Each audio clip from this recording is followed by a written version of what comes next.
Welcome to Geek Therapy Radio. You've got your mental curator, Johnny Hemberger. Thank you so much for joining me again this week. I got a comment on my last YouTube upload, which, by the way, here's something I would like to kind of clarify for people listening to the podcast who also subscribe to the Geek Therapy Radio YouTube channel. Google has gotten rid of Google Podcasts. Google Podcasts as a platform doesn't exist anymore. So instead, what Google has done is it's integrated podcasts with YouTube. So recently, within the past few months, less than that, last couple months, maybe 2 or 3 months, podcasters have been able to import their RSS feeds into YouTube. So now YouTube is also a podcast platform. So now my YouTube channel, Geek Therapy Radio YouTube channel, automatically gets each new podcast that hits that RSS feed. And it automatically applies the thumbnail, the background image, whatever image I upload to the back end of my podcast platform, which is Spreaker, by the way. That's the back end we use at the radio station also. So if I do a show on the Apple Vision Pro and then I make a thumbnail of the Vision Pro and me or whatever, that's what gets automatically fed into the YouTube RSS podcast feed. So that's why you see sometimes, and I'm trying to manage this, like how do I do this where you'll get like the video version, you're watching me right now, this video version of the podcast, the intentional video version of the podcast. But then within a few days later, you'll see almost the same title or a similar title show up. And then it's just a static background of a thumbnail and you're hearing basically the same audio that's in this intentional video. It's kind of I don't know how YouTube is. It's something to navigate here, and where it gets kind of interesting and where it gets honestly a little bit frustrating. First of all, I appreciate that podcasts are integrated automatically into YouTube now. YouTube takes your RSS feed and automatically generates a podcast video for people to listen to. Part of the confusion, though, is like I imported the RSS feed, and I have like 400 shows going back to like 2017. It's literally hundreds of in individual podcast episodes. So sometimes, so what's happening now? What I'm seeing now is I'll get these comments and negative comments or trolls or even sometimes good comments of something that I put out 5 or 6 years ago, like a show from 2017 hits YouTube now. So people are like, why are you talking about the Apple AirPods Max or whatever Apple's headphones that came out in like 2019? Why are you talking about MacBook Pro Throttlegate? Remember when Mac was still on the Intel i9 processors? Why are you talking about Throttlegate now, dude? I'm like, yeah, the show was from years ago, and it's just now hitting YouTube because YouTube has integrated podcasts. Because Google got rid of the Google Podcast, and now it's all integrated into YouTube. So yeah, you're seeing these new uploads of shows that are 5-6 years old. So I'm mitigating. I'm dealing with that kind of confusion, and I feel like. Well, YouTube comments are YouTube comments, but people, I don't know that they always put 2 and 2 together. Like, if I'm talking about the M1 MacBook Pro 13, like, launch, you might be able to put 2 and 2 together that maybe this is audio from a few years ago. But I don't blame the YouTube viewer. I don't blame new people who just find the channel. It's kind of confusing.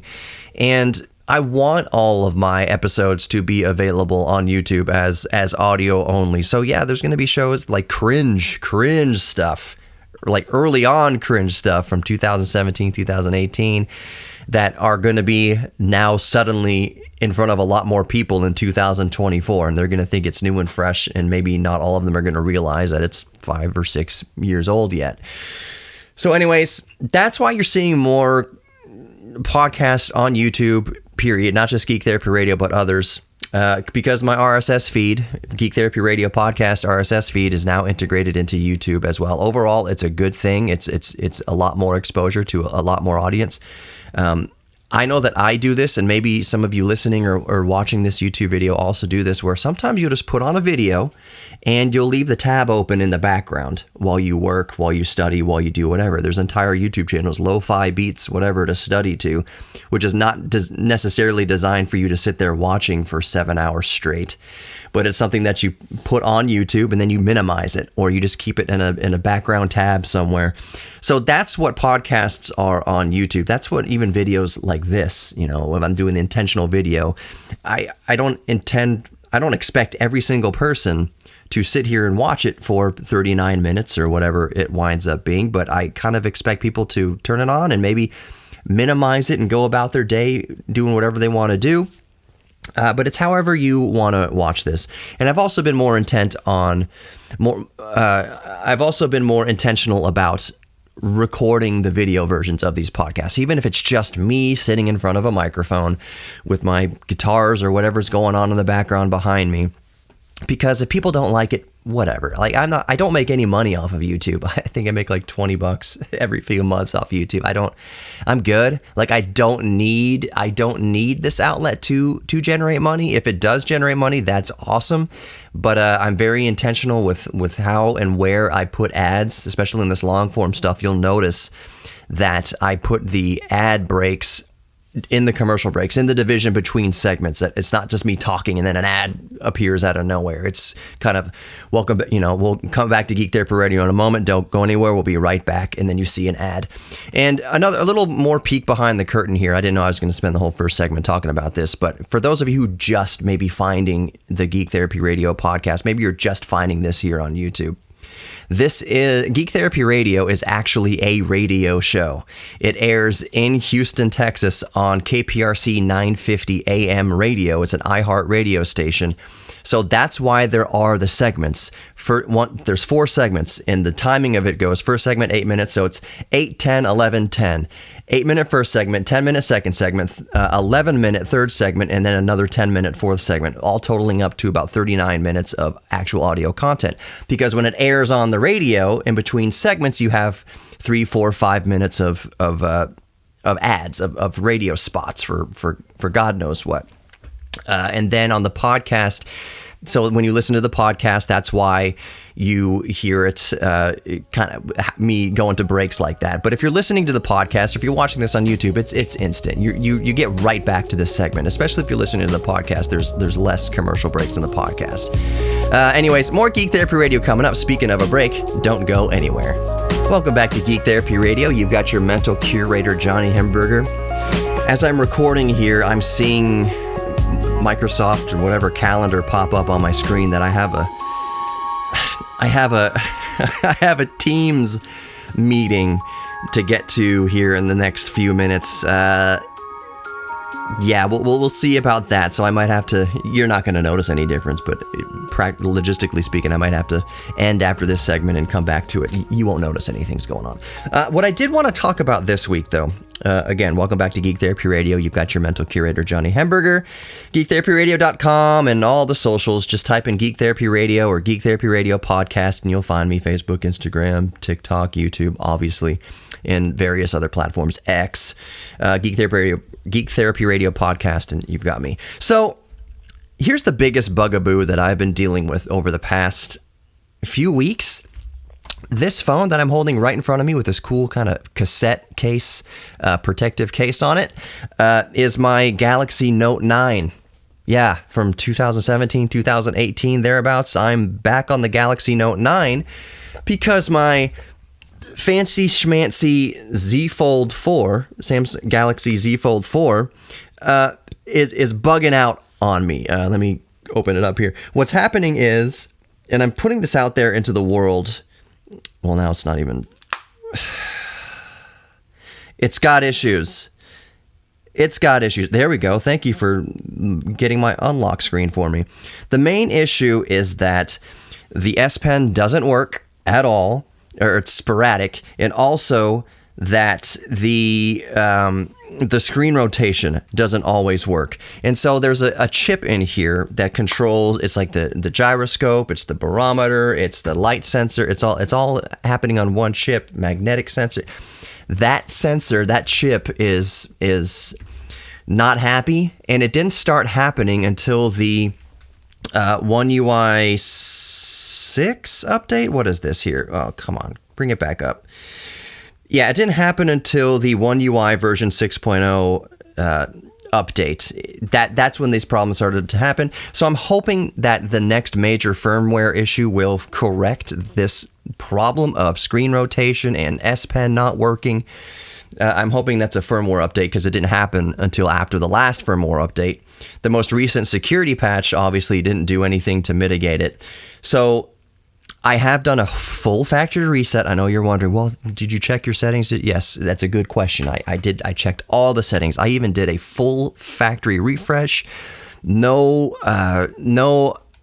only software on there is the software that comes with it, so I didn't download any apps. I went down to factory, just bone level, fresh install, nothing on this phone, and it had the same problems. So it's definitely something that I'm hoping is firmware based. I'm hoping it's just it's not talking to that sensor correctly, and that a firmware update does the trick. So for now, I'm back on my Galaxy Note 9 because the S Pen on the Note 9 definitely works. This phone still works fine. It's getting long in the tooth. It's showing its age in that I have to constantly keep charging this. I'm on this all the time for work. I'm doing things with it. It burns through the battery. This phone gets like hot in my hand. It gets really warm in the hand, and it just chews through the battery throughout the day. I have to keep it plugged in. So, and the one reason I think that's happening is that since this is a phone that's from 2017, 2018, that's at least minimum 6 years old by this point, if not longer. The fact that it still works mostly fine is a testament. But in 6-7 years, software and apps just get so bloated and resource intensive that's where it starts making older phones kind of chug and work a lot harder and burn through a lot more battery. It's not because the phone is necessarily bad or the processor is bad. It's that the apps just keep getting more and more advanced. So if you have like the Facebook app or Messenger app on you and you downloaded it back in 2006, there's 6 years of that app just getting more and more resource intensive. There's more features added to the app, more things that it's asking the phone to do all the time, so that it's like it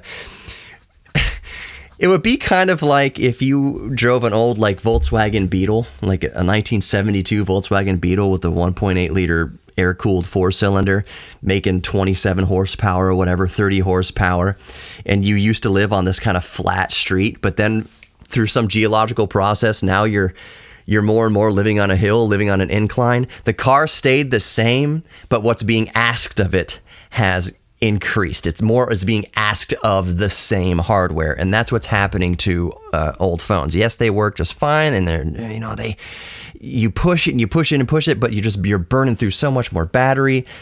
It's slower to do some things, like video editing apps get more and more intensive and require better processors and everything. So this is the Snapdragon 845. In this Galaxy Note 9 from 6 or 7 years ago. Now we're up to Snapdragon 8 Gen 3 in the new Galaxy S24 and the Z Fold 6 that's about to come out sometime. So yeah, I'm on the Galaxy Note 9 and I'm waiting for a firmware update for the Z Fold 4 here. Otherwise, it's been a fantastic phone.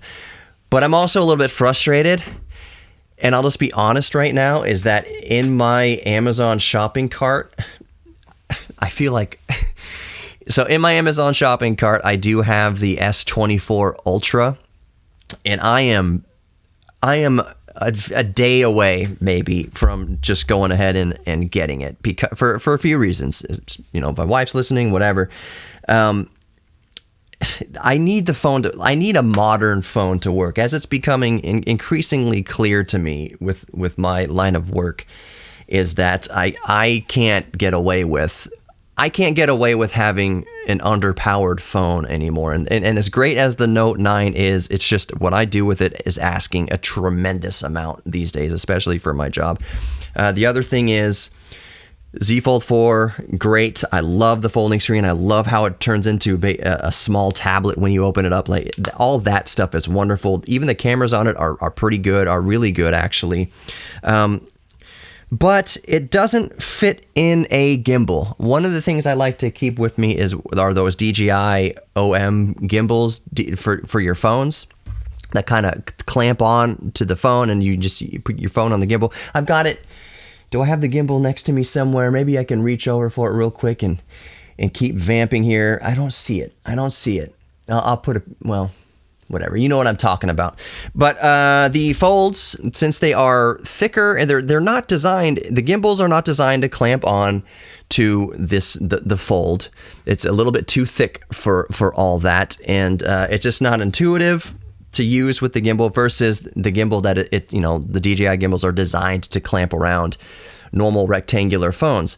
And I do quite a bit of video work with my phone, and that's another reason why I'm thinking like maybe I'll go to the S24. I'll go back to a standard phone, not because I don't like folding phones, but because it's becoming increasingly clear that in my day-to-day work life, it's a priority to be able to put a phone on a gimbal and just film unobstructed. And the other thing is some apps don't work that great yet on foldables because it doesn't know if is this a folding phone? Is this a tablet? Is this just a regular slate phone? Who knows? YouTube Shorts is like that, or it has been, where it's kind of been funny to use on a folding phone and a tablet, Android tablet at least.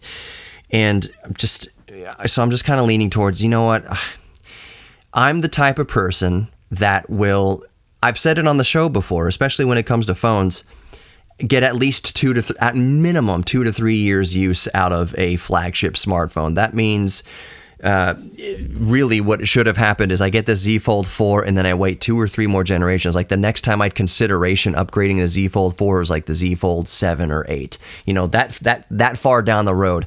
Or if I had the Galaxy S21, I would still be rocking the S21 for a few generations, 2 or 3 years, until I'd be considering again the S24, S25, whenever that comes out. So part of my soul hurts that I'm even considering upgrading my phone after only having this for a year and a half or so.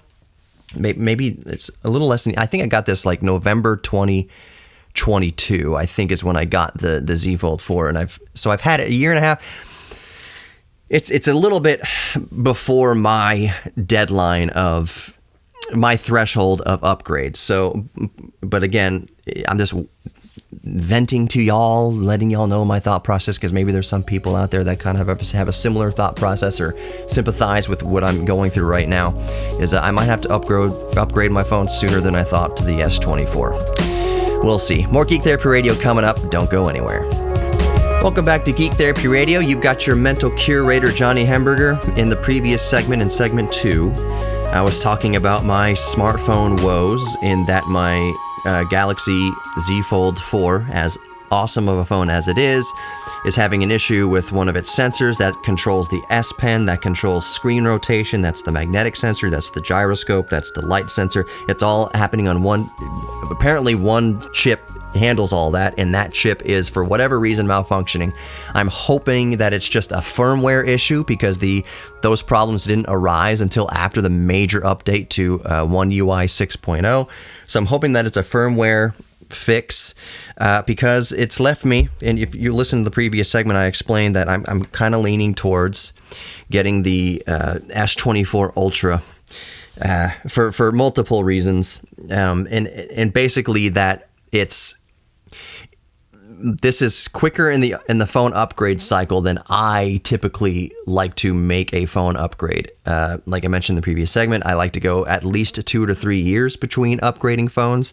I used to go a lot longer than that. I would go up to 5 years, maybe even a little more than 5 years, because in my opinion, phones have kind of plateaued as far as like the user experience. Yes, the cameras get better and better and better, but honestly, case in point, I've been using this Galaxy Note 9 from 2017 or 18, I forget when, and it is 98% as good as anything out there still, for just getting on Facebook, checking your emails, doing just kind of general smartphone things.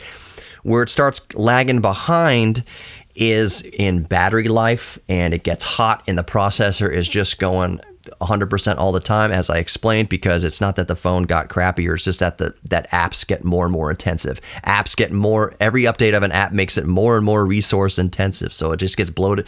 The applications get bloated and bloated and bloated. It's just asking more of the same hardware. So the phone's not getting bad. It's just that the software and the demands on it are increasing.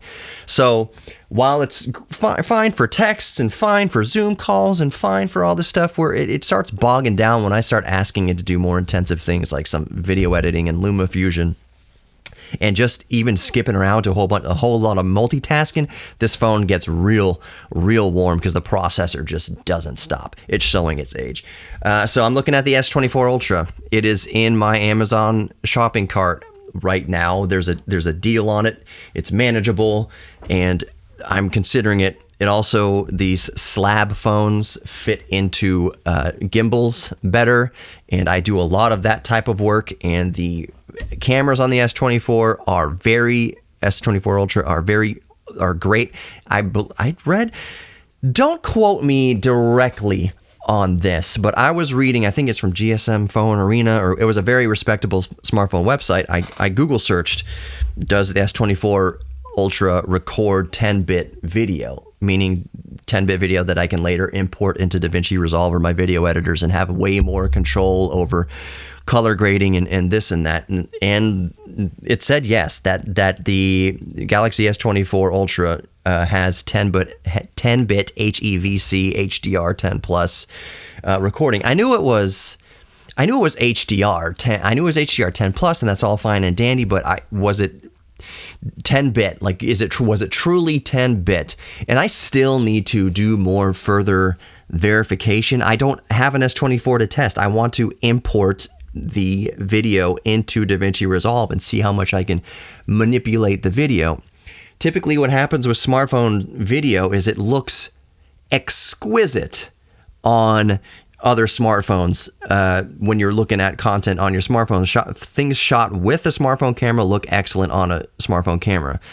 Where things fall apart typically, classically, is that you take that footage from your smartphone and then you put it in your audio or your video editor, and you're looking at it on a 1922, 25-inch, 27, 32-inch screen, and you see, oh yeah, that's that it doesn't hold up well when you blow up the image to a big TV or whatever. Kind of the small sensor, you're very aware how small the sensor actually is when you blow up the image to the size of a TV or a computer monitor.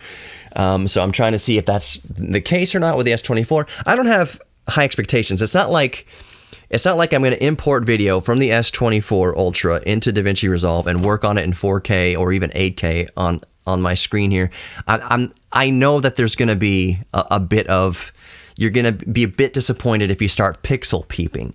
But what I just want to know is the video usable to make content like for the museum or kind of the ultimate kind of run and gun setup? And I know the answer is yes. I know a lot of you watching this or listening to this right now have edited smartphone video on your computer on a big screen. And yes, there are pros and cons and trade-offs to shooting with the smartphone, but everything's usable because it all boils down to content. I mean, that's the most important thing anyways, is really this is where the conversation is going now, because I'm just stream of consciousness flowing here.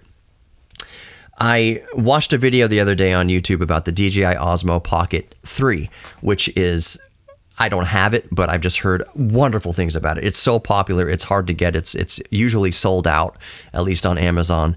So it's a very popular, everybody and their grandmother, videographers and cinematographers who are using a run and gun setup, an EDC kind of pocket camera, swear by the Pocket 3, the DJI Osmo Pocket 3. So I know I have pretty high confidence that it's a great camera. Now, one of the videos I saw was, it's one of those things like how to shoot cinematic content with the DJI Osmo Pocket 3, which really, what that video is saying, and videos like that are saying, it's how to shoot cinematic content with anything is really what it means. How to shoot cinematic content with your Galaxy Note 9 from 2017. And here's where I'm getting at with all this, is that actually to make compelling content that people want to watch and that people stick around for, the camera you use, a lot of people, novices just getting into it, amateurs might think that the camera is the most important thing when it comes to making good video content, but the camera is actually one of the last things of importance and one of the least important things in making compelling content. In no particular order, there is a sequence to this, but the most important thing is the storytelling. What story are you trying to tell? Is it a good story? Because if it's a good story, then the camera doesn't matter. So after the story and what's the storytelling, then you come up with a shot list. Then the thing is cinematography, framing, lighting. Then you go down to audio is just as, if not most important. It might be number 2 on the list. You have to have a good story, good audio, good framing, good cinematography, good lighting, good editing. And then down the list, like one of the last things on the list is the camera, because you can tell a crappy story nobody wants to watch in 8K with the $6,000 Sony camera. If the content sucks, if it's something that people don't care about, if it's not a compelling story, if the audio is bad, I'm a big proponent of this. If the audio is bad and you're shooting in a juicy 4K video, even with the best lighting, if the audio is bad, no one's going to watch it. It's terrible. So there's so many other, all I'm getting at is there's so many other factors in what makes a video like a good video, what makes content a good content, that the camera you're using is way down on that list. It might be one of the last things. You can shoot compelling content that looks great, that sounds great, with a 360p potato, as long as the storytelling's good, as long as the shot list is great, the locations you are great, as long as the framing is great, as long as the cinematography is great, as long as the editing is great, as long as the audio is great, then down at the bottom of that list is that 360 potato camera. All that matters is the story, is the framing, is the cinematography, is all these other things that go into it. The camera is actually one of the least important parts of the entire ingredients of what makes a video good or not, of what makes content compelling or not. So bring that back around to, I know that if I get the Samsung Galaxy S24 Ultra, that if I pixel peep on a giant 42-inch 4K monitor, is what I use, an LG TV, OLED TV as my main monitor here. I know that if I pixel peep on a 42-inch 4K OLED monitor, that, it's not going to hold up. Jack, shut up! He's downstairs and he hears me and he's just an idiot.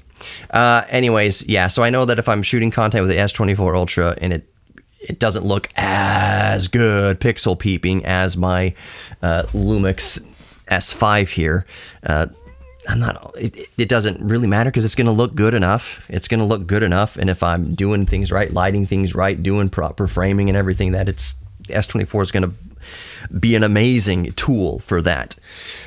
So that's why I'm considering it. Also, like I said, it fits into the DJI gimbals way better than a folding phone does. This thing doesn't. The S20, the Z Fold 4, not great for gimbals. So what would I do with the Z Fold 4 if I get the S24 Ultra? Like, what would I? That's the rub. Is like, if I get the S24 Ultra, it's a little bit quicker in my upgrade cycle than I am usually comfortable with. I usually go 2 to 3 years minimum before upgrading my phone, and I'm at a 1.5 years maximum with the Z Fold 4, and I'm considering upgrading to the S24 Ultra. Not necessarily because the Z Fold is bad. It has an issue right now that hopefully gets fixed in a firmware update, but I could use the better cameras and the gimbal ability of the S24 Ultra and the horsepower. More Geek Therapy Radio coming up. Don't go anywhere.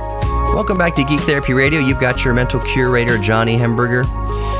So I've spent most of the show talking about where I'm at with my kind of smartphone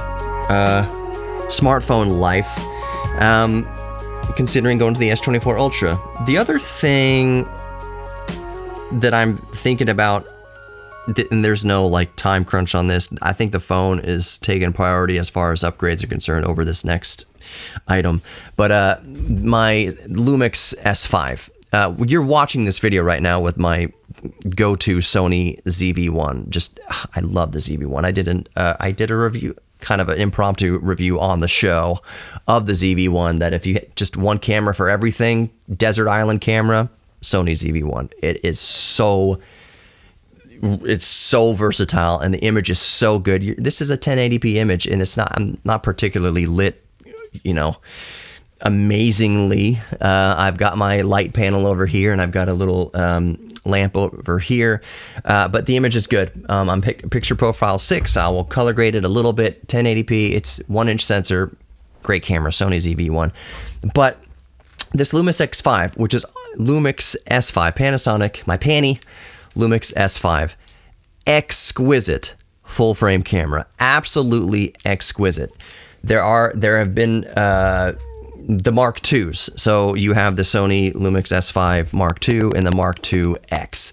The Mark II X is what I have my eyes on because it has more features that are applicable to videographers, which is what I do for my day job for the museum.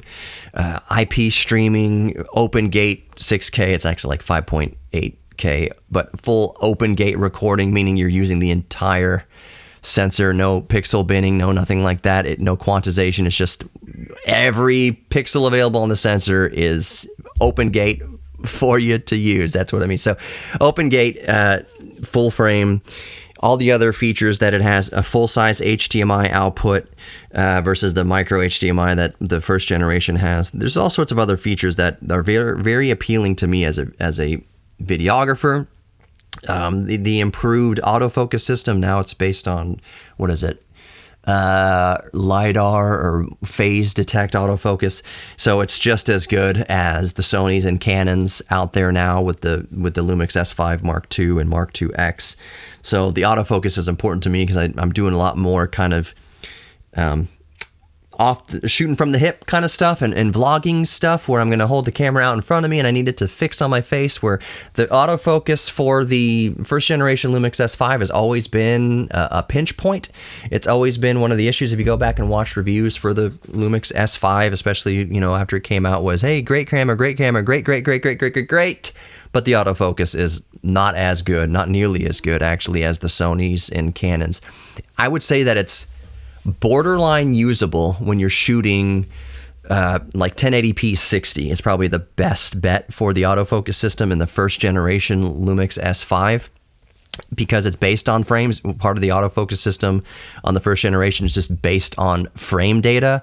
So the more frames per second you're sending into that system, the better the autofocus is, versus doing 4K, 24 frames a second. The autofocus sucks because you're feeding it a lot of pixels, and you're feeding it a lot of pixels at only 24 frames a second. So it's not a whole ton of available information for the autofocus to work if it's based on pixels, when it's based on the frames being given to the autofocus processor. But the new ones, Mark II, Mark II X, have the same kind of autofocus system as Canon and Sony, and it's way quicker, it locks on a lot faster, and that's something that I've come to realize that I need in my next kind of camera upgrade purchase. It's not anything critical right now. It's not a make or break to what I do at the moment. I can wait on it.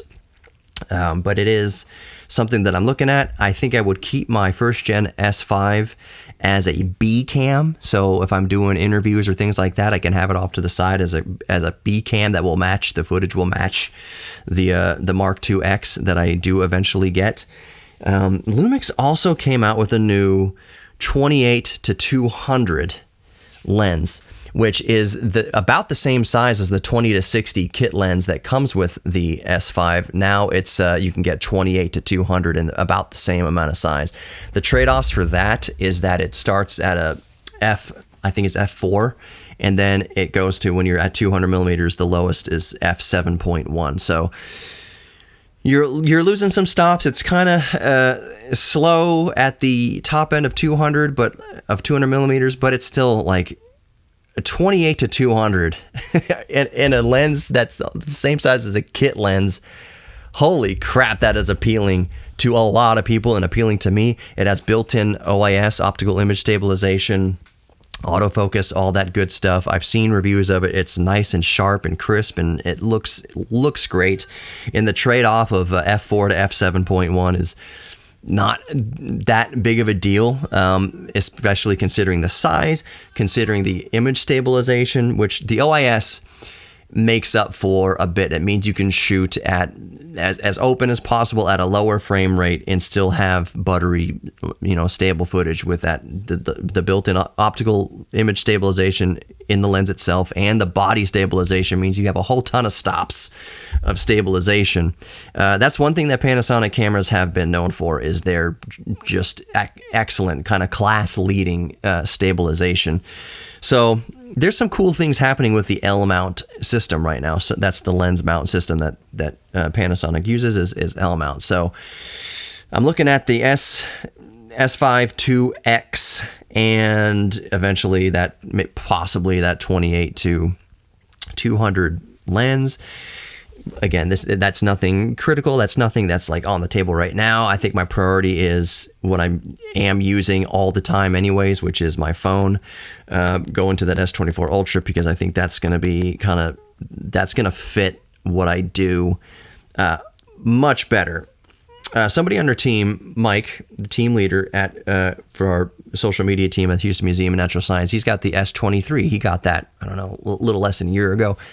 It looks awesome. The footage that comes off of it is amazing, and having the ultra wide and then the wide and then the telephoto and all that stuff. Now the S24, so the S23 Ultra does like 10x optical zoom, whereas the most optical zoom on the S24 is 3x.